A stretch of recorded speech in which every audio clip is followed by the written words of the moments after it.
it to the cloud. And all right. Well, as you guys are entering in there, your name, where you're at, your age, I'm excited to introduce you guys Coach Brown. Keith Brown has a long history of coaching at the college level. And he'll give you a little bit more, but I know the junior college level in California, I believe you coached where you played. Is that right? Yes. El Camino? Yes. And then I got the fortune to have Coach Brown, one of my favorite coaches, one of the most knowledgeable guys that I had as a coach when he was a little bit younger, and so was I. I think he's aged pretty well. Then with stints and stops as an assistant at Nevada, Coppin State, and most recently was in the Pac-12 at University of California, Berkeley as the Mr. Everything Director of Basketball Operations. So I'm excited to kind of just talk with you a little bit, Coach Brown. I really appreciate you taking time out from your Sunday evening. You can kind of see in the chat, if you can see some of the guys are players from my club team. Some are from my Pacific University team. So there's a pretty good group of kids from high school to kids just coming into college. So yeah, maybe do you want to just give the people a little more information about your background, Coach Brown? Well, yeah, like Brent said, I've been around. I actually started off coaching high school at Inglewood High School in Southern California.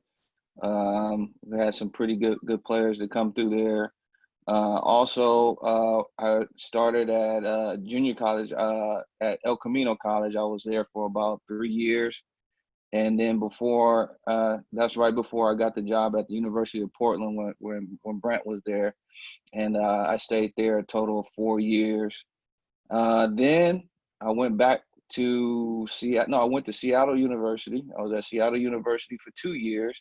And we were in that transition between Division II and Division I. So I was part of that going Division I with Seattle University.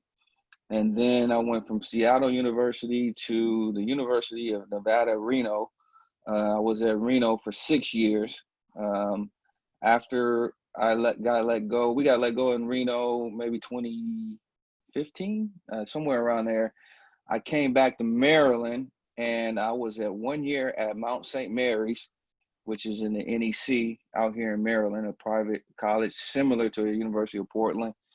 And then I was at Coppin State for 1 year. And then the last 2 years were at the University of California, where I was the assistant coach and I was at basketball operations in those 2 years. So that's a long journey. That is a journey, Coach. And as a young guy, I got the opportunity to work with you, and you definitely knew your stuff. And I worked with you quite a bit as a guard coach.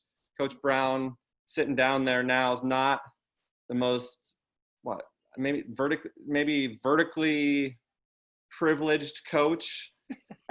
And what I say is, if you're not the tallest, you have to know your stuff, right? Right. You can't just fake it, but. Maybe give some of these players a little bit of what you looked for as a Division I assistant coach or any college coach. Maybe just give us a little bit of information about skill-wise, off the floor, just what type of stuff would you look for when you're recruiting players? Well, definitely always looked at the skill level. I mean, I think sometimes the recruiting process is a little you over evaluate, but we all know the name of the game is to put the ball in the basket. So if you can get somebody, you're always looking for somebody that can put the ball in the basket, because if you can't, dribble, pass, and you can't shoot jump shots now, I mean, that's the first thing they're going to ask. Well, can he shoot the ball? Can he shoot it? The coach said, well, yeah, he's good at getting to the basket. He scores a lot of points. Well, can he shoot it from the outside? Because once you get to the college level and you can't shoot, and Brent knows once they find out you can't shoot, they don't guard you. and that court is, you know, they use your defender to help out on everybody else. So you definitely look for, you know, the skill level of shooting and, you know, ball handling, the basic fundamentals, but also you look for feel. You know, that's one thing that I look for is like feel. And you know, growing up, and I always would say, would I pick that guy on my team? Like if I was playing pickup ball, you know, could I win with that guy? Because you know, he has a good feel. He knows when to pass the ball. He's not just looking to score. He knows when, you know, to defend. He just has a good feel for the game. And that's real important when guys have a feel for the game. And then, you know, you hear it from all the other coaches about, you know, attitude. You know, attitude, you know, that plays a big part. You know, you see guys that get subbed out of the game. Body language is huge. Body language is really huge because I don't know. When Brent was in at University of Portland, I used to always tell those guys, man, you gotta look like you're having fun out there, you know. And that, you know, one of our guards, Pooh, I mean, that he really embraced that, and he looked like he was just having a great time, always smiling and things like that. So, you know, the body language and attitude is real important. You know, don't, you know, pout when he's coming out of the game. And then you have those guys that I think they're just too cool too. You know, you see, oh, you mark that and you're like, that's kind of a turn off to coaches where guys, you know, you watch them in layup lines and you know, they're just too cool to be going, you know, they're not going hard, or, you know, they're doing, you know, crazy shots, you know, that they're not going to take in the game. So, you know, coaches look at everything, you know, from the layup lines to, you know, to the end of the game. Yeah, I think that's great. I think the body language is huge. I think that's definitely something that is underappreciated maybe, is the when kids check out of the game, you're still watching them, right? Right. Yeah. And that's one thing I tell kids is when I'm recruiting, I show up early. I try to get to the gym before they know I'm there and watch them warm up. And if they have their Right. earbuds in and they're in their little tunnel, like Yeah. you said, I think you said it, the too cool is a turnoff. Yeah. And I may go a little too far sometimes, but you know, I look at guys. I mean, I'm a little old fashioned because, you know, I didn't coach some pros before, and those guys don't care about, you know, having the one sleeve armrest or the one sock up and one sock down, or, you know, the different color shoes on or different types of shoes.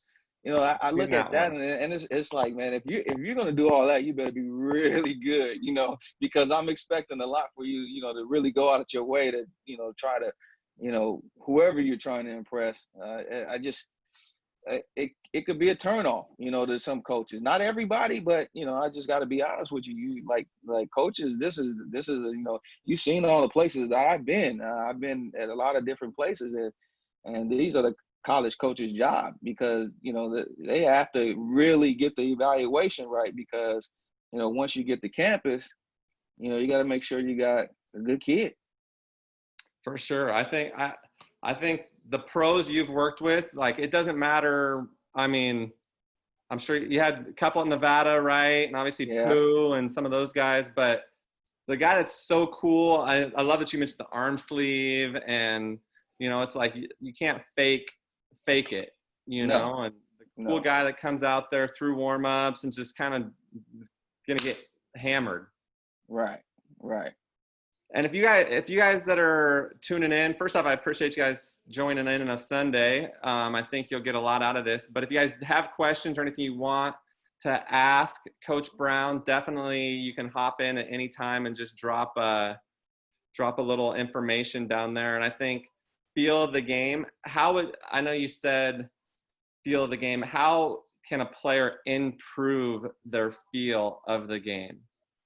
Well, I think it's just more natural, just making the right play. And you know, after when you evaluate guys and you see guys that are trying to score, you know, you can really just pick that up because I mean, a lot of times guys are going to the basket with three guys on them, and the guy is open in the corner, and coaches see that and is like, oh, that's the right pass to make. He should have made that pass instead of throwing up that tough shot with three guys guarding. You know, so that's just feel. You know, hey, I got my guy beat, and then the next guy helps. Then my teammate is open, so that's good feel. or you get to the basket and the big guy comes and you just dump it off to the big guy, instead of trying to score over the, the 7-footer, and, he's blocking your shot and you're falling to the ground, and, now you're looking for a foul. I mean, it's just feel. I mean, it's just making the right basketball play. I think making the right basketball play is a great way to say that. What do you think? So you were a head coach at El Camino, is that right? No, I was assistant at You were the El assistant Camino. there Yeah, and yeah, an yeah, assistant yeah. at No, Portland.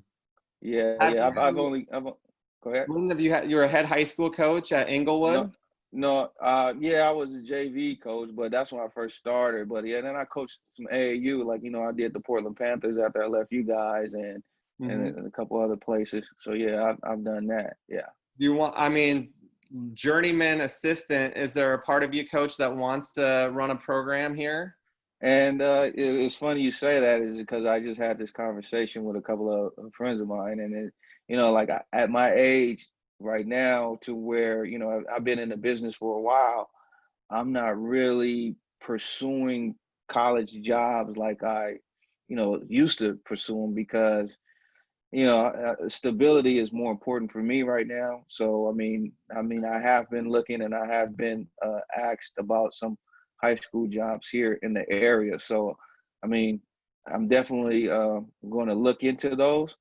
But just with this whole situation with the COVID-19 going on, it's a little uncertain on what's really going to happen next year. But I'm definitely want to run my own program right now.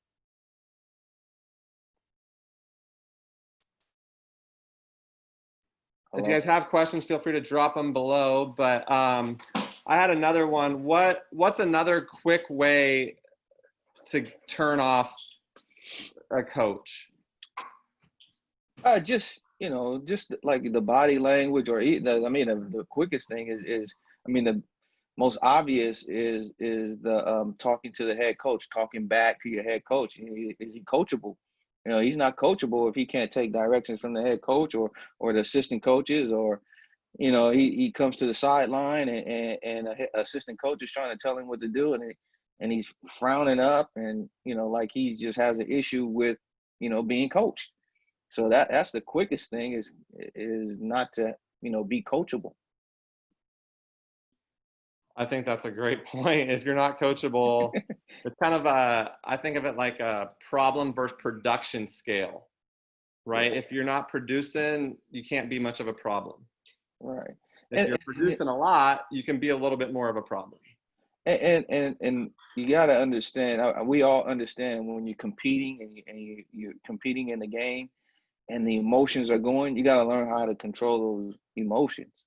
Like, if you go to the highest level, you're in front of what, 20,000 people, and you can't have an attitude with the head coach on national TV. That's embarrassing.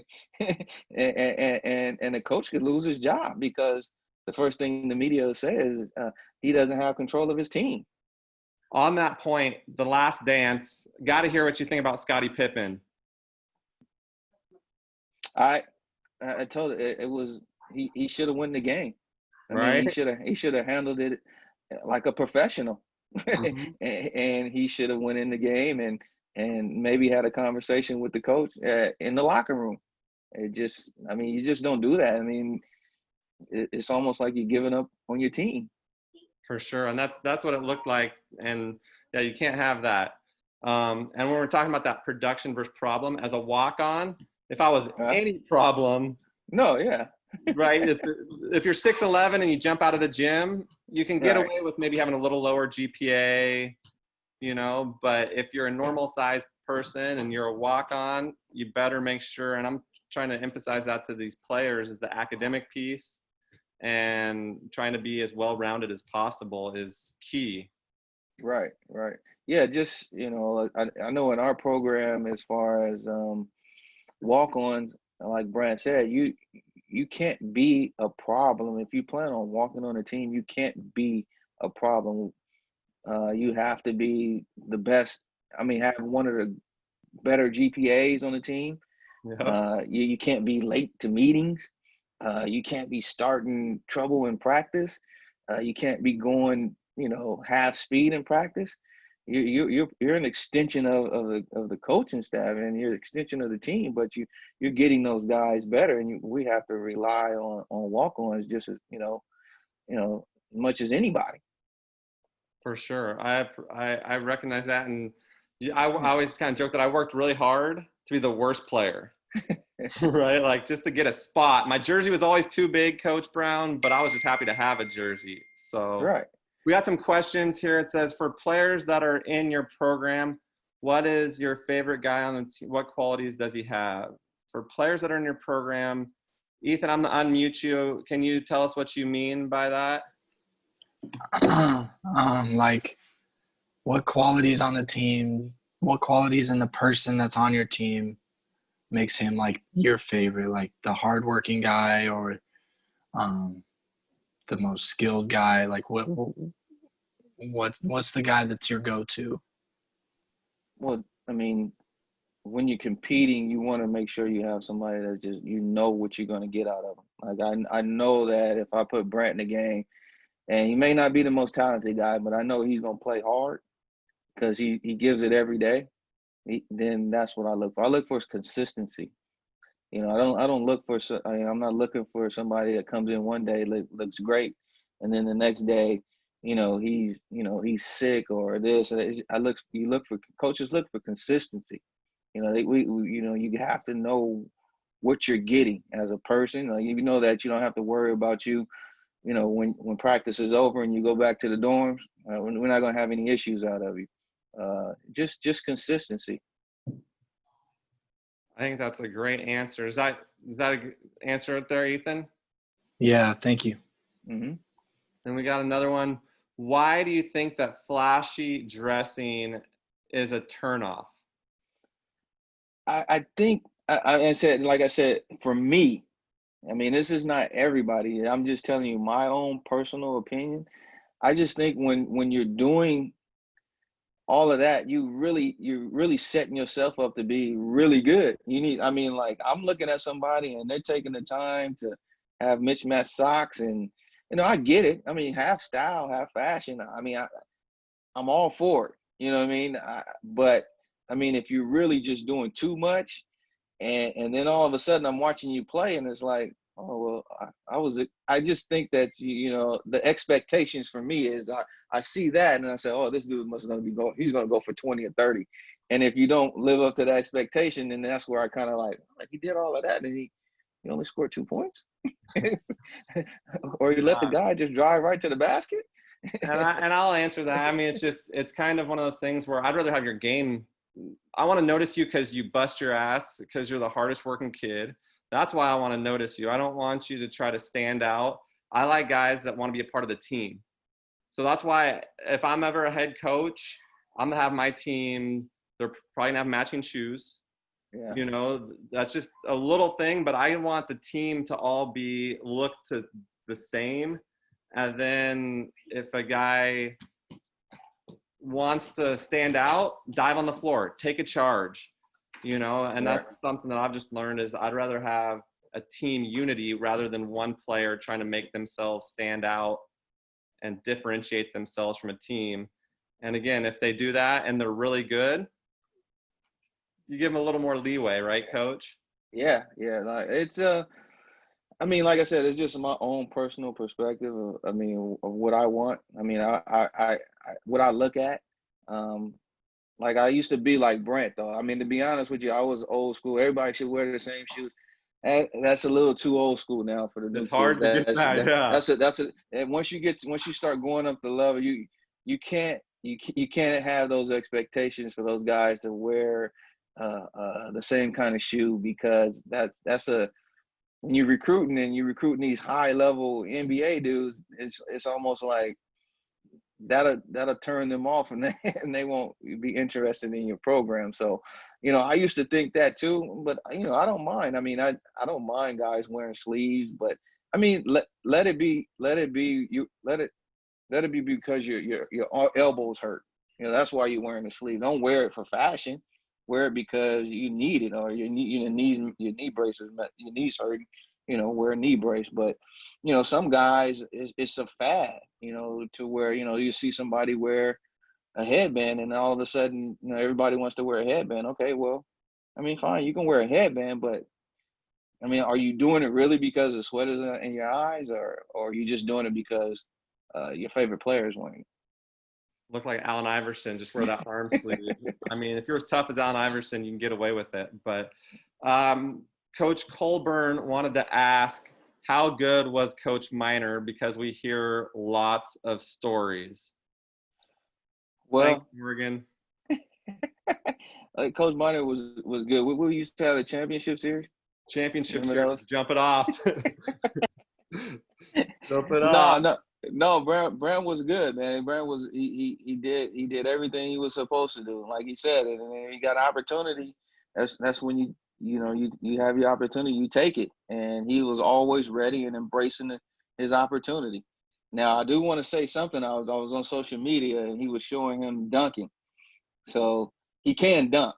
Okay, now I saw. That wasn't my strongest attribute, but that's when I'm 36. When I was 21, it Yeah, was you all actually got bouncers. your wrist in the rim this time. Instead of the When you were finger younger, roll, your grab the fingertip dunking rim, now. Your fingertip dunking now. When you were in college, you actually got your wrist in the rim. I could actually turn it over a little bit. No, that's that I appreciate that, and that's the thing I try to tell kids is be ready, because when they Yeah, called my number, whether that was the sixth man some games or some games I wasn't going to get called, I still tried to make sure that I was ready. And I think that's one thing mentally, one of the most mentally tough people has to be the backup quarterback in the NFL, because he can be right, the most prepared player and no one will ever know, right. right? Like you hope you never get to see your backup, but if your quarterback gets hurt, then everybody will know how prepared you are, right? Yeah, yeah. Because I mean, injury is part of sports, For sure. So and the you next have to man be up ready. Yeah, mentality. next man up. Yeah. Jake Owens asked, he's going into his senior year and he's got a pretty young team, I believe. So his question was, how do you lead and motivate a young team? Well, I think that you can do it best by example.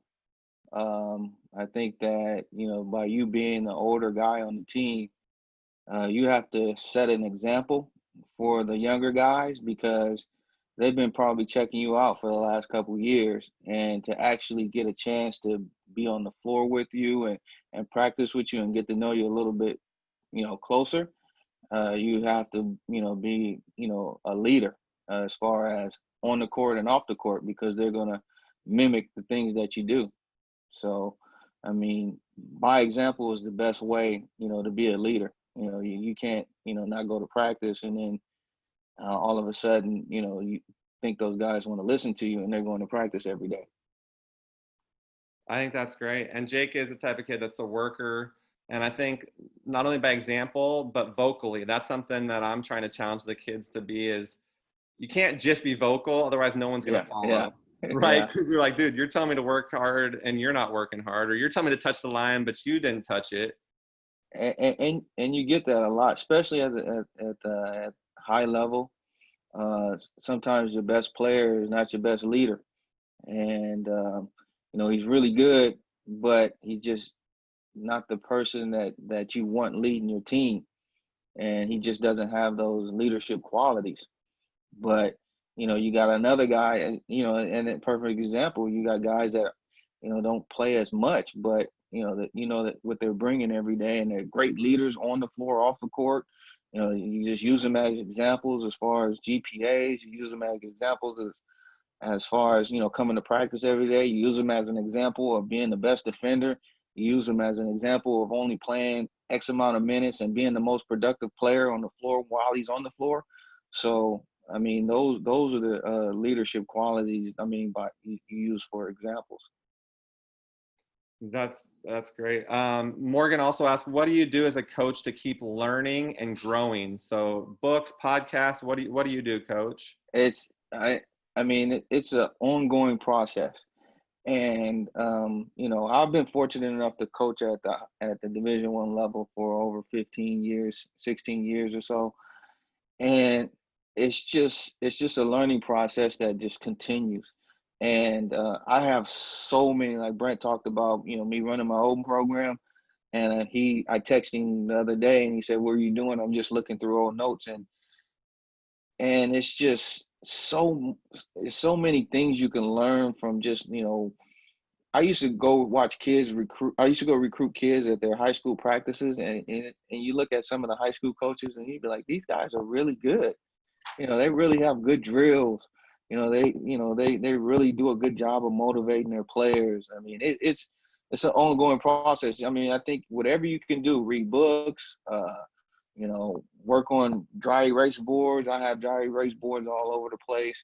Um, look at old notes. I do a lot of scouting on different teams, and I've got files and files of different scouting reports that I've done over the years, and I just go through them and look at some of the different actions that that I scouted, and kind of forget about them. So it's an ongoing thing.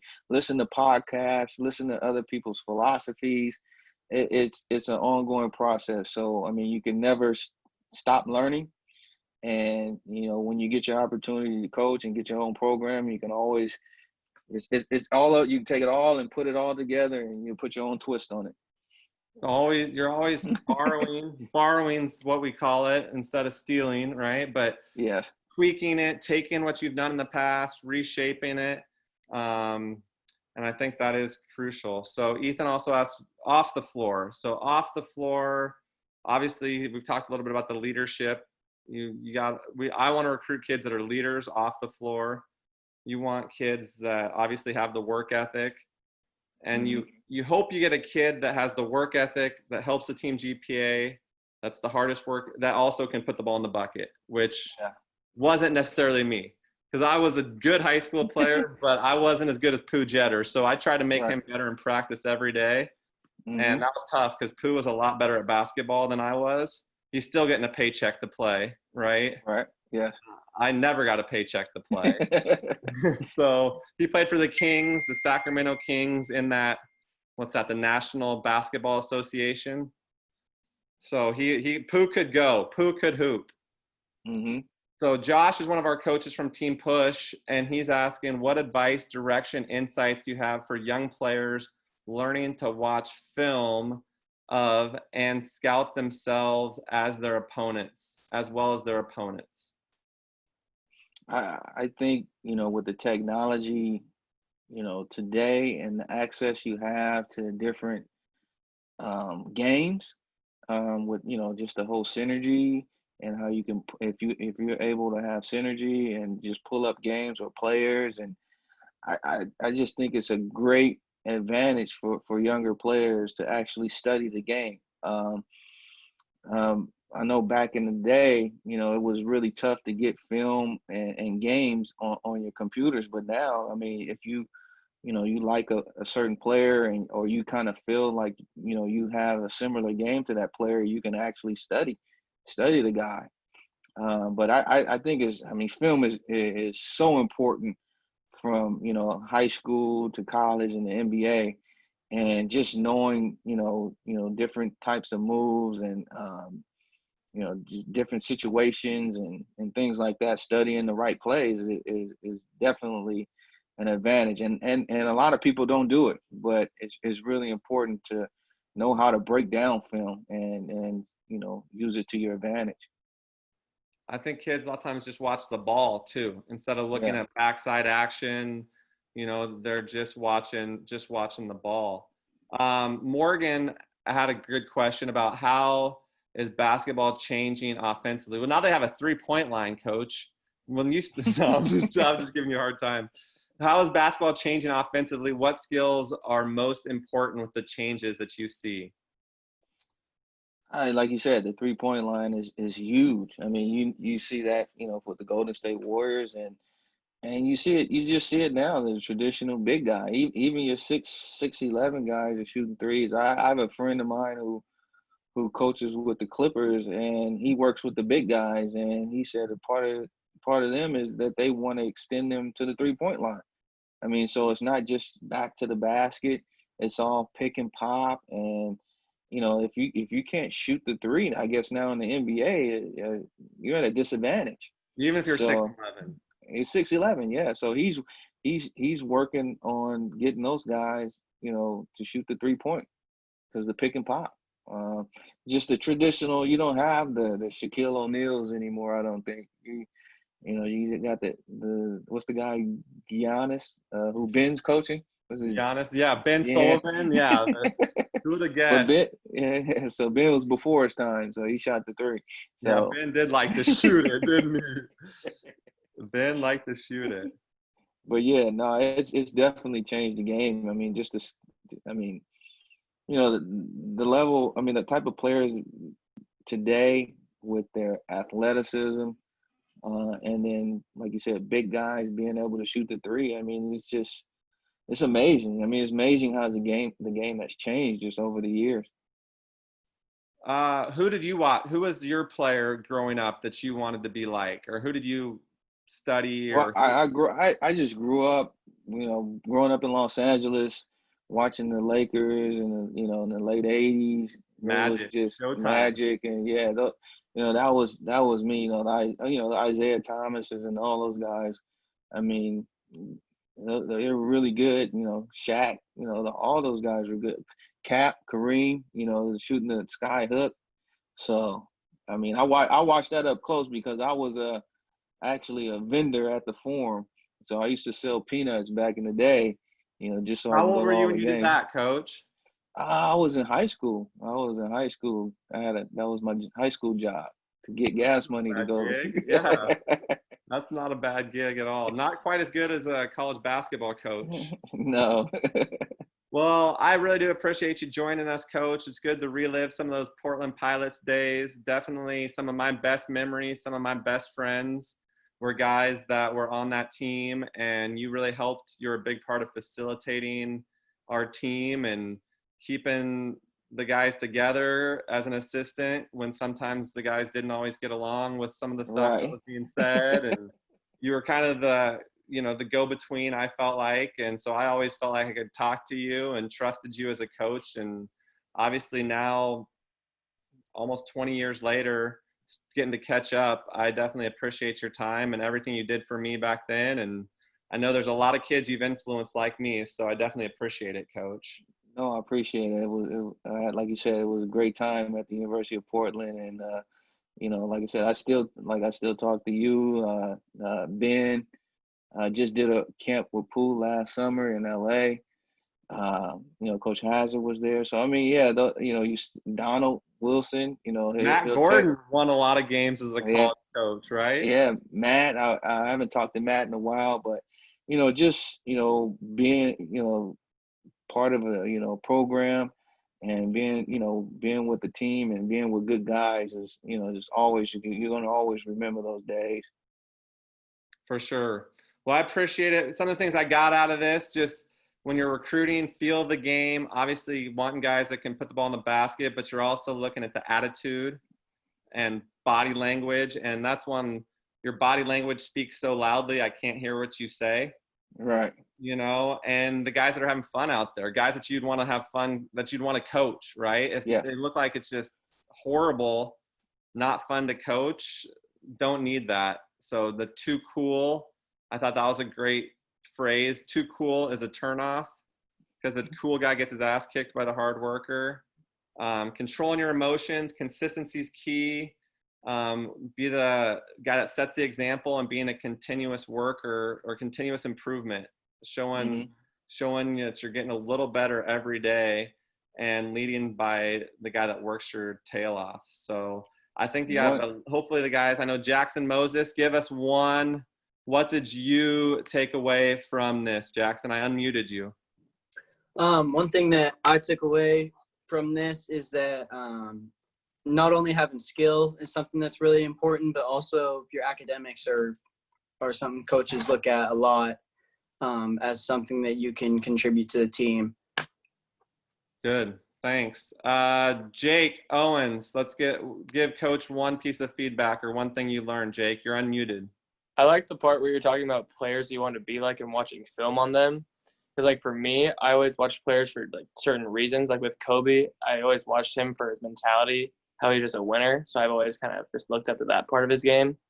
Not, like, even if I don't play the same game he does offensively, just a certain parts from what he does, I always took away from him. So I thought that the film part was a pretty big idea to take away from it. Well, the other part to that is that you need to kind of figure out what's your game like, so you could watch that guy. I mean, maybe you're a guy that knocks down threes, and you need to watch the guy. How is he getting open all the time? How is he moving without the ball? You need to find someone that your game is similar to. So if you're a guy that's really good coming off the on-ball screen, you need to find comes off the on-ball screen and the things that he does. And so you can kind of implement that into your game. And then one other thing, Brent, I don't think that, high school kids really understand is when you get to the college level, is nutrition. I think a lot of times, I was in high school also, so eating right wasn't what I did, but I think that you can really help yourself to having a better body going into college if you took your nutrition and weightlifting a little bit more serious, because you don't when you get to college, it's a totally different story as far as your nutrition. Some programs have nutritionists, and you got certain meals and certain things but I think that you can really help yourself a lot. And it's just eating right in high school, at the high school, get away from the fast food, the processed foods. And I know it's really, easy to, go to In-N-Out or something like that. But I mean, if you're an athlete, this is your body and this is what you want to do, you really have to, look at your nutrition. And I think you can get a head start, at an early age if you can. I think that's great. Nutrition and just the body weight, push-ups, planks, stuff like that. I mean, you don't have to try to be muscle bound, but Right. strong is important. Josh Gardner, I'm going to unmute you. Give us one thing here. I know you're taking notes, I'm sure. What do you got? Can you hear me? My video is not even connected, but We got you. I can hear you. Yep. yeah, let me get to my notes here. Talking about, there was a question about young players from someone, I can't remember who. I like the not discounting leadership of role and bench players and players that might not be the stars, and also how stars may not always be your leader and often aren't. It's true. You obviously you want your leader to be your best player, but lots of times it's not. So that's where you're having to try to balance that out, right? Yes, definitely. Well, all right. Well, we'll wrap this up. I'm going to record this, or I can send it out. If anybody wants a copy of it, let me know. Coach Brown, again, I really appreciate your time. Always been a positive role model for me. And I think one thing when you're talking about watching film of people that you want to play like, also find people that are where you want to be and ask them how they got there, right? Yeah. I mean, it seems pretty simple, but like if somebody wants to play in college and you have college players, ask them, hey, what did you do, or what's it take, or how'd you get your spot? Or for me as a college coach, I'm wanting to pick coaches' brains and, hey, what do you watch? What are you listening to? What podcasts are you into? So that way I can try to prepare myself better also. One other thing too, as far as young players, and I know it's tough. Everyone wants to go Division I and high majors, but you can have a great career at Division II, Division III. I mean, it's nothing to be. You're playing basketball. It's something that you like to do. I know. A lot of times kids, set their goals really high, and then all of a sudden, the University of Oregon is not recruiting you. And all of a sudden you're getting down and you're looking down at this program here that really wants you. That's the program you need to go to. I mean, I get it. Oregon, yeah, everybody wants to be a Duck. Everybody wants to play in Matthew Knight Arena. I mean, it's great. I mean, yeah, but it's also good basketball on all the other levels that you can play.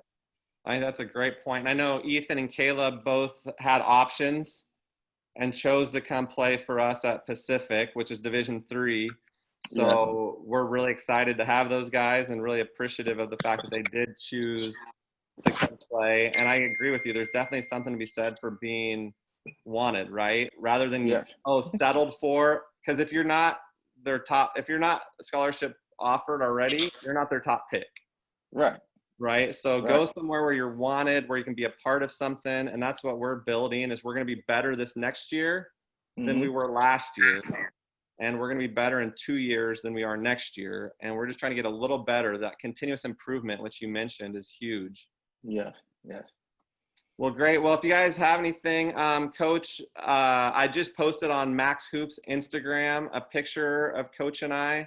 So if you want to get his Instagram handle, you can go on Max Hoops Instagram and then give Coach Brown a follow, get his followers up there. And then we'll definitely stay in touch, Coach, and best of luck in your next move.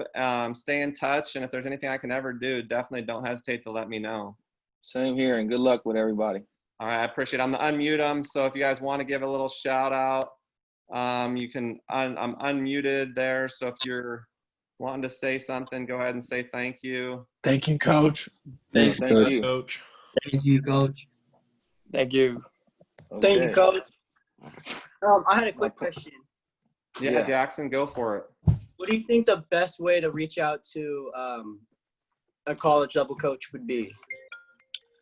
Well, I mean, everyone does it. So, I mean, you film. I mean, email, definitely email. And you talk about sending film to them. Is that what you're saying? Yeah. Yeah, no, definitely. Sending emails out because everyone reads the emails. You might not get to the head coach, but someone is responsible for looking at your film or responding to you as an email because, we don't, at any level, you don't want a good player to slip through the cracks. Miss them. And I always say, Jackson, because I have been getting a lot of emails, you have to do something a little bit different than just send, dear coach, I want to play at your school, right? Because I get lots of those. Yeah. So make sure you customize it to the school. Make sure you tell them who you are. You can mention stuff like, hey, Coach Brown, I saw you started at El Camino College and now you're at Berkeley. So they know that it's not just a shotgun approach. Okay.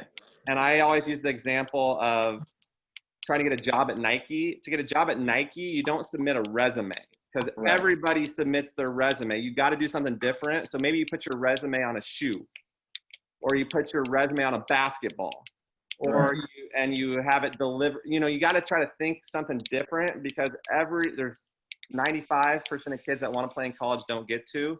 So you have to do something that they're not doing to differentiate yourself. So trying to send out the email, like Coach said, everybody's doing it, and don't make it too lengthy. And lots of times, just because Jackson, you're 5, you're not very big. Mhm. So some coaches will just automatically just delete it. But the ones that you want to play for will get back to you and ask you for more, and making sure you find the right type of, don't send it out to Berkeley, right? Like, just because, send it out to your D3s, maybe your NAIAs, and then if you want to D2s, talking about walk-on opportunities, or, hey, what do you, just trying to do something different than what the other kids are doing, I think. And if you know someone that knows college coaches, that's always good. If you know someone that it should be the AAU guy who knows what level you're at, or your high school coach or high school assistant coach, and have those guys reach out to people. For sure. And I'm happy to reach out to the Division III coaches for you, Jackson. I'd love to have you at Pacific U. Go Boxers, coming from Kingsway Christian High School. Stay in that private school connection. But, well, that's a good question, Jackson. And I'm happy to connect with you if you have more questions, or, I'll definitely help how I can. Awesome. Thank you. All right, guys. Thanks again, Coach Brown. I really appreciate it. Okay, thank you. All right, we'll see you soon. Okay. All right. Maryland, crab cakes and football. Oh, man. That's what Maryland does. Crab cakes, expensive right now. I bet. I bet it's tough to get those crab cakes. All right, so how do I exit out of here? Okay, Later, Jackson. See ya. Bye. Thank you. thank you.